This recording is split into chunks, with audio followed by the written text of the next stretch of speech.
ہم وہ لوگ ہیں جو پیڑ لگانے سے پہلے پھل کھانا چاہتے ہیں. اس کا ایک بنیادی اصول یہ ہے کہ ایک نسل پیڑ لگائے گی تو دوسری نسل کو وہ پھل میسر ہوں گے.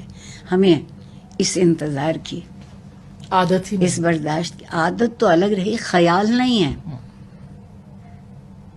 خیال نہیں ہے. قرآن کہتا ہے کہ صبر سے مدد مانگو، وَاسْتَعِینُوا بِالصَّبْرِ. ہم ہر چیز سے مدد مانگتے ہیں، ٹھہرتے نہیں، صبر نہیں کر سکتے. اور صبر کی ادنا ترین مثال برداشت ہے. کوئی ضروری نہیں ہے کہ میں اور آپ ایک سے لفظ بولیں، ایک سی بات کریں، تو پھر ہمیں ایک دوسرے سے بات کرنے کی ضرورت ہی نہیں رہے گی. یہی تو حسن ہے معاشرے کا کہ آپ اختلاف کریں، آپ تنقید کریں، لیکن اس کے نتیجے میں برداشت بھی کریں. بات یہ ہے کہ صرف بات کرنا کافی نہیں ہے. اس معاشرے میں بات سننا نہیں رہا.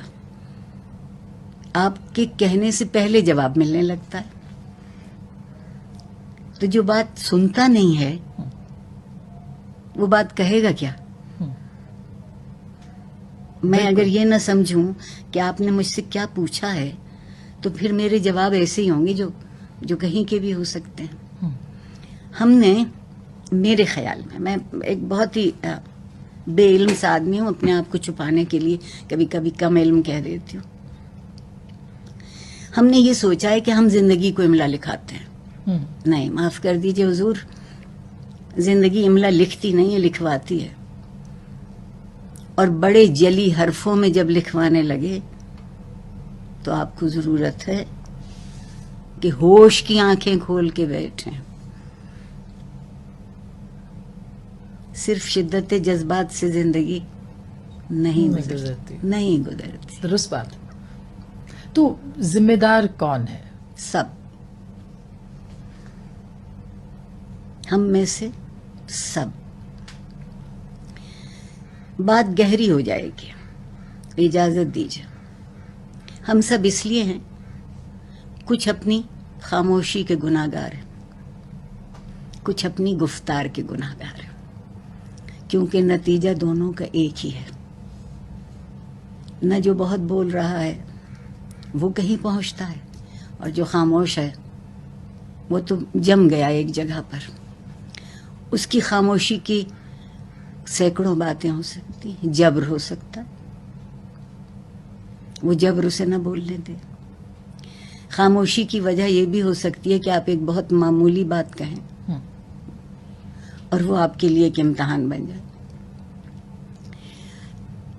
اور میں ہمیشہ یہ کہتی ہوں کہ بات کہنے میں کوئی حرج نہیں ہے. آپ کو میری بات اچھی نہ لگے تو کہہ دیجئے کہ آپ یہاں یہ ٹھیک نہیں سمجھ رہی، آپ کے لفظ یہاں نامناسب ہے.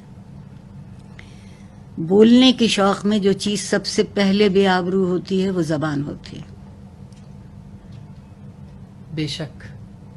اس ملک میں زبان کی آبرو نہیں رہی.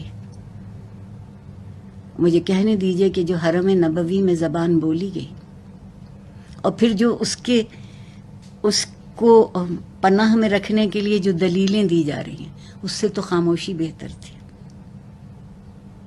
یہ کہہ دینا کافی تھا کہ جو ہوا اچھا نہیں ہوا. تو وہ فاصلے تعین کر رہے ہیں کہ کتنی دور یہ بات کہی گئی تھی، کتنی دور یہ بات نہیں کہی.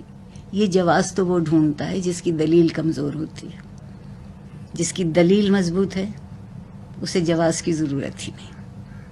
اور جواز بھی کیسے؟ میں اپنے شاگردوں سے ایک بات کہتی ہوں، اپنے ساتھیوں سے کہتی ہوں کہ آواز صرف وہ اونچی کرتا ہے جس کی دلیل نیچے ہوتی ہے. بڑھانا ہے تو دلیل کو بڑھاؤ، اس کا وزن بڑھاؤ. آواز اونچی کرنے سے کچھ فرق نہیں پڑے. اس کے لیے علم ہونا ضروری ہے.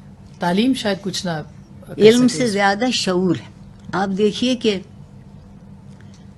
کس قدر میں محبت اور عزت سے پیچھے مڑ کے دیکھتی ہوں اپنی نسلوں کو.